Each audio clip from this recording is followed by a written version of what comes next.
simplify by factoring. So the top factors as x minus 2, x minus 3.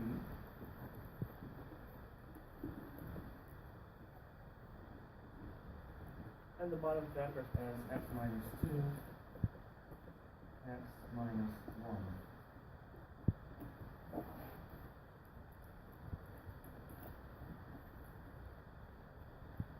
So we notice that x minus 2 cancels. So again, x minus 2 cancels. And so we end up with limit x approaches 2, x minus 3, x minus 1. And if we plug in 2 now, x equals 2, then you get 2 minus 3, so that's negative 1 over 1. The limit is minus 1.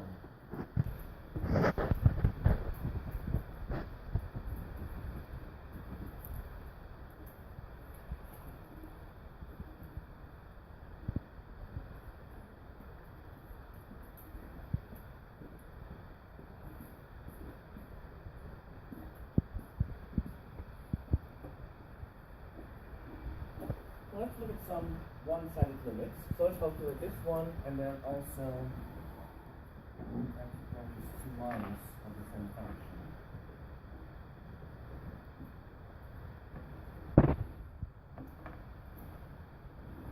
Okay, the first idea is to try to plug in x equals 2. So here we get 5 over 0, and of course we get the same thing here.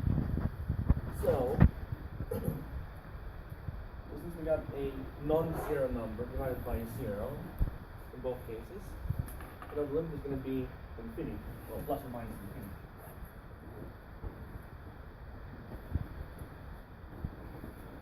So we just need to figure out the sign of these infinities.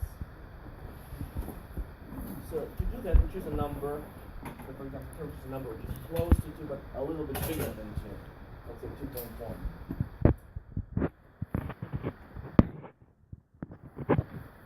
So we substitute 2.1 into this formula, and we want to see if we get a positive or a negative number. So we only care about the sign. So we have 2.1 squared plus 1 over 4 minus 2.1 squared.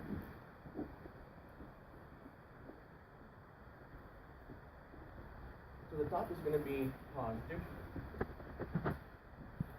Now what about the bottom? So 2 squared is 4. So 2.1 squared is a little bit more than 4. So we got 4 minus a number that's a little bit more than 4. Let's say, yeah, so for the negative. Let's say 4 is going to be 4.1 or 4 point something here for the negative. So then this limit will be negative infinity.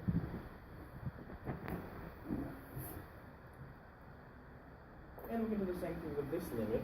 So again, we got a non-zero number over 0. It's going to be infinite. An infinite limit.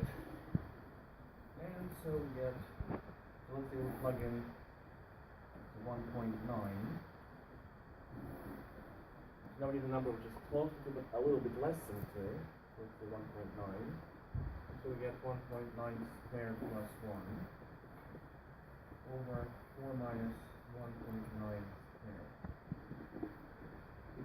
And so again, the top is going to be positive, and the bottom is also going to be positive.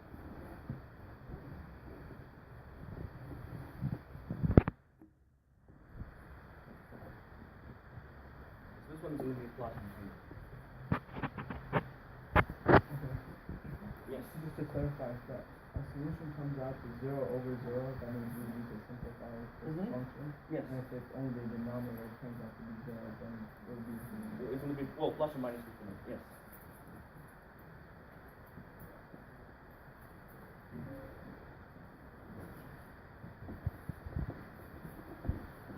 Okay, let's do some limits at infinity. So let's calculate this limit.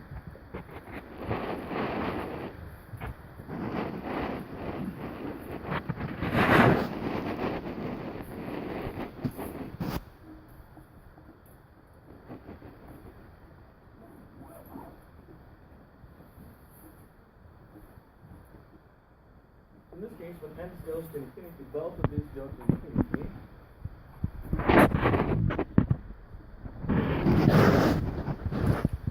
Now we're going to simplify this function by multiplying and dividing by the conjugate.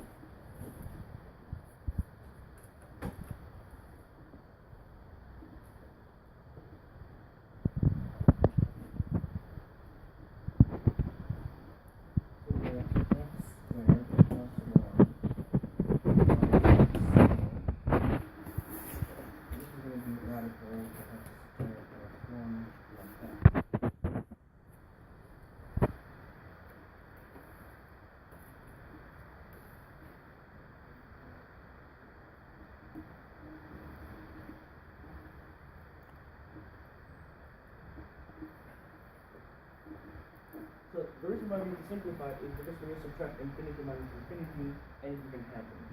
For example, if you subtract two positive numbers, let's say 10 million minus a million, with a 9 million, it's going to be a huge positive number. If you do it like vice versa, 1 million minus 10 million is going to be a huge negative number, with a negative 9 million. So that's why infinity minus infinity also needs to be simplified. Yes, in general, this one 0 over 0.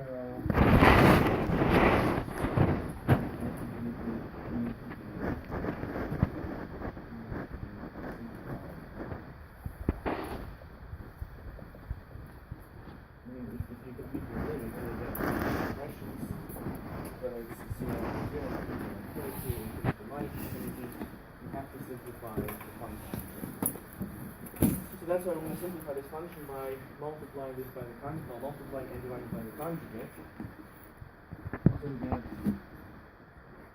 limit 1 over this potential is going to be radical x squared plus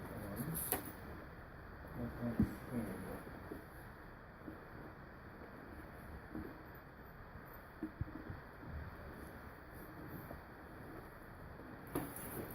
And so now we got 1 over infinity, 1 over a huge positive number.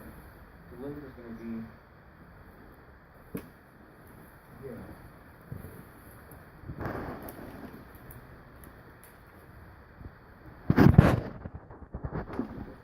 Where's formula? Multiply this now. Yes.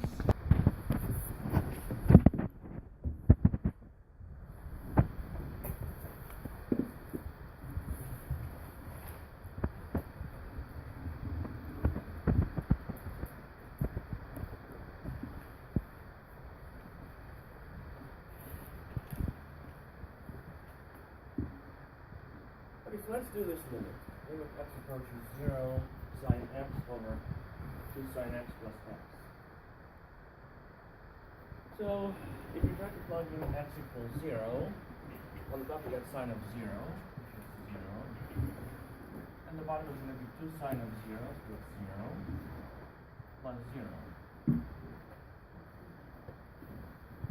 So we get 0 over 0. So the function needs to be simplified.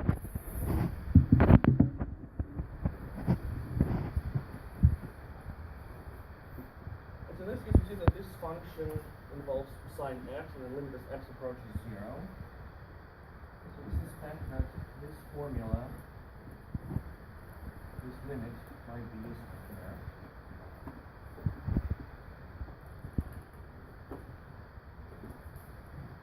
And so to use this formula, we're going to divide the top and the bottom by x. And we have sine x over 2 sine x plus x. We're going to divide top and bottom by x, because we're going to use this limit, this formula.